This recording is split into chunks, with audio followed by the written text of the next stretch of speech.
ಜಾಸ್ತಿ ಆಗ್ತವೆ ಅದ್ರ ಬೇಡಿಕೆಗಳು ಈಡೇರಲ್ಲ ಅದೊಂದು ಹಿಂಸೆ. ಸೊ ಈಗಿನ ಯೂತ್ಸ್ಗೆ ನೋಡಿ ದುಡಿಯೋದಕ್ಕೆ ತುಂಬಾ ದಾರಿ ಇದೆ. ಸೊ ಒಂದೇ ಕೆಲ್ಸದ ಮೇಲೆ ಡಿಪೆಂಡ್ ಆಗ್ಬೇಕಾ ಅಥವಾ ಕೈಗೆ ಏನ್ ಸಿಗುತ್ತೋ ಅದನ್ನ ಮಾಡ್ಕೊಂಡು ಖುಷಿಯಾಗಿರೋದು ಇಂಪಾರ್ಟೆಂಟ್?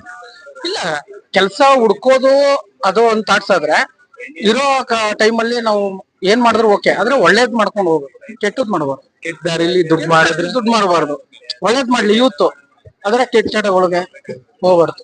ಇಂಟೆನ್ಷನ್ ಅವ್ರದ್ದು ಒಳ್ಳೇದಿರ್ಬೇಕು. ದುಡ್ಡು ಎಷ್ಟೇ ಮಾಡಿದ್ರು ಅಂದ್ರೆ ಏನೇ ಪ್ರಾಂಪ್ಟ್ ಆಗಿ ಮಾಡ್ಕೊಂಡು ಹೋಗ್ಬೇಕು. ಈಗ 10 ರೂಪಾಯಿ ಯಾರ ಹತ್ರ ಇಸ್ಕೊತೀವಿ ಅಂದ್ರು ಅದು ಪ್ರಾಂಪ್ಟ್ ಆಗಿ ಇಸ್ಕೋಬೇಕು, ಲಂಚ ಇಸ್ಕೋಬಾರ್ದು, ಅದು ಫಾಲೋ ಅಪ್ ಮಾಡ್ಬೇಕು. ಮತ್ತೆ ಕೆಲಸ ಯಾವ್ದು ಮಾಡಿರೋ ಕೆಲಸನೇ ತಾನೆ, ಕಾಯಕ ಕೈಲಾಸ ಮಾಡ್ಕೊಂಡು ಹೋಗ್ಬೇಕು. ನಿಮ್ಗೆ 20,000 ಬರ್ತಿದೆ ಅಂತ ಹೇಳಿದ್ರಿ, ನೀವ್ ಇನ್ನೂ ಸ್ವಲ್ಪ ನಾನು ಮೇಲ್ ಬರ್ಬೇಕು, ಫೈನಾನ್ಸಿಯಲಿ ಸ್ಟ್ರಾಂಗ್ ಆಗ್ಬೇಕು, ಅದ್ರ ಬಗ್ಗೆ ಏನು ಡಿಸೈಡ್ ಮಾಡ್ಲಿಲ್ಲ? ಅಲ್ಲ, ಜಾಬ್ ಹುಡುಕ್ತಾ ಇದೀವಿ, ಅಪ್ಲಿಕೇಶನ್ ಹಾಕ್ತಾ ಇದೀವಿ. ಇವ್ರು ಜಾಬ್ ವೆರಿಫಿಕೇಶನ್ ಯಾವ್ದು ಕೊಟ್ಟಿಲ್ವಲ್ಲ. ಯಾವ ಜಾಬ್? ಗೌರ್ಮೆಂಟ್ ಜಾಬ್ ಮೇಲೆ ಗೌರ್ಮೆಂಟ್ ಜಾಬ್ ಯಾಕೆ ಮಾಡ್ತೀರಾ? ಗೌರ್ಮೆಂಟ್ ಜಾಬ್ ಅಲ್ಲಿ ಲೈಫ್ ಸೆಟಲ್ ಸೆಕ್ಯೂರಿಟಿ ಇದೆ. ಈಗ ಇನ್ನು ರೀಸನ್ ಏನು ಅಂದ್ರೆ ಗಿಂಬಳ ಇದೆ. ಗಿಂಬಳ ಅಲ್ಲ, ಗಿಂಬಳ ಇದೆ ಅಂತಲ್ಲ, ಗಿಂಬಳ ಇದೆ ಅಂತಲ್ಲ. ರೀಸನ್ ಏನಂದ್ರೆ ಈಗ ಮದುವೆ ವಿಚಾರಕ್ಕೆ ಬಂದ್ರೆ ಗೌರ್ಮೆಂಟ್ ಕೆಲಸನೇ ಇರ್ಬೇಕು, ಸ್ವಂತ ಮನೇನೆ ಇರ್ಬೇಕು ಒಂದ್ ಥಾಟ್ಸ್ ಬರುತ್ತೆ. ಈಗ ನಮಗೂ ಒಂದ್ ಲೈಫ್ ಮೂವ್ಮೆಂಟ್ ಮಾಡಕ್ಕೆ ಗೌರ್ಮೆಂಟ್ ಜಾಬ್ ಬೇಕು ಅನ್ನೋದು ಒಂದ್ ಇರುತ್ತೆ. ಅಂದ್ರೆ ಗೌರ್ಮೆಂಟ್ ಜಾಬ್ ಅಂದ್ರೆ ಒಳ್ಳೆ ಕಡೆ ಏನ್ ಸಿಗುತ್ತೆ, ಬಂದವ್ರು ಒಪ್ಕೊಡ್ತಾರೆ ಅನ್ನೋದು ಒಂದು ಥಾಟ್ಸ್ ಇರುತ್ತೆ ಮೈಂಡ್ ಅಲ್ಲಿ. ಹಾಗಾಗಿ ನಾವು ಗೌರ್ಮೆಂಟ್ ಜಾಬ್ ಬೇಕು ಅನ್ನೋದೊಂದು ಥಾಟ್ಸ್. ಅಂದ್ರೆ ಈ ಜಾಬ್ ಹೆಂಗಿದೆ ಅಂದ್ರೆ ಒಂಥರ ಯುದ್ಧ ಮಾಡಿ ತಗೊಂಡಾಗೆ ಗೌರ್ಮೆಂಟ್ ಜಾಬ್. 2 ವರ್ಷದಿಂದ ವೆರಿಫಿಕೇಶನ್ ಜಾಬ್ ಯಾವ್ದು ಕೊಟ್ಟಿಲ್ಲ. ಅಪ್ಲಿಕೇಶನ್ ಆಗದಕ್ಕೂ ಏನಾದ್ರೂ ಒಂದು ಫಾಲ್ಟ್ ಆಗ್ತಾ ಇರುತ್ತೆ.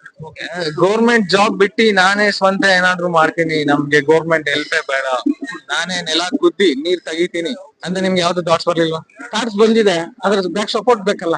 ಯಾರು ಸಪೋರ್ಟ್ ಬೇಕಲ್ಲ, ಒಬ್ರೇ ಅಪೋಸ್ ಮಾಡಕ್ ಆಗಲ್ಲ. ಸಪೋರ್ಟ್ ಅಂದ್ರೆ ಈಗ ಮನಿ ಹಣಕಾಸು ಸ್ವಲ್ಪ ಖರೀದಿತಾ ಇದೆ, ಅದರಿಂದ ನಾವೆಲ್ಲ ಸಪೋರ್ಟ್ ತಗೊಂಡ್ ಮಾಡ್ಬೇಕಲ್ಲ. ಸೊ ನಿಮ್ಗೆ ಇವಾಗ ಮಿನಿಮಮ್ 5 ಲಕ್ಷ ಇಲ್ಲ 10 ಲಕ್ಷ ನಾವೇ ಕೊಡ್ತೀವಿ ಅಂತ ಅನ್ಕೊಳ್ಳಿ, ಏನ್ ಬಿಸ್ನೆಸ್ ಮಾಡ್ತೀರಾ? ಇರೋದೇ ಅದಲ್ಲ, ಇವಾಗ ಪ್ರಾಬ್ಲಮ್ ಅದೇ ತಾನೆ. ಅಗ್ರಿಕಲ್ಚರ್ ಏನ್ ಮಾಡ್ತೀವಿ? ಅಗ್ರಿಕಲ್ಚರ್ ಅಲ್ಲಿ ಫ್ಲವರ್ಸ್ ಮತ್ತೆ ತರಕಾರಿ, ಫ್ರೂಟ್ಸ್ ಅದನ್ನ ಮಾಡ್ಬೇಕು ಅನ್ನೋ ಥಾಟ್ಸ್ ಇದೆ. ಮತ್ತೆ ಮುಖ್ಯವಾಗಿ ಅಕ್ಕಿ, ರೈಸ್ ಬೆಳಿಬೇಕು ಅನ್ನೋ ಥಾಟ್ಸ್ ಇದೆ. ನಿಮ್ ಜಮೀನ್ ಏನಾದ್ರು ಇದೆಯಾ? ಇದೆ. ನೀರಾವರಿ ಏನಿಲ್ಲ, ಮಾವಿದೆ ಅಷ್ಟೇ. ಸೊ ಅದ್ರಿಂದ ಏನಾದ್ರು ಇಂಪ್ರೂವೈಸ್ ಮಾಡ್ಬೇಕಂತ ಇದೀರಾ? ನೀರಾವರಿ ಬರೋ ತರ ಏನಾದ್ರು ಸಬ್ಸಿಡಿ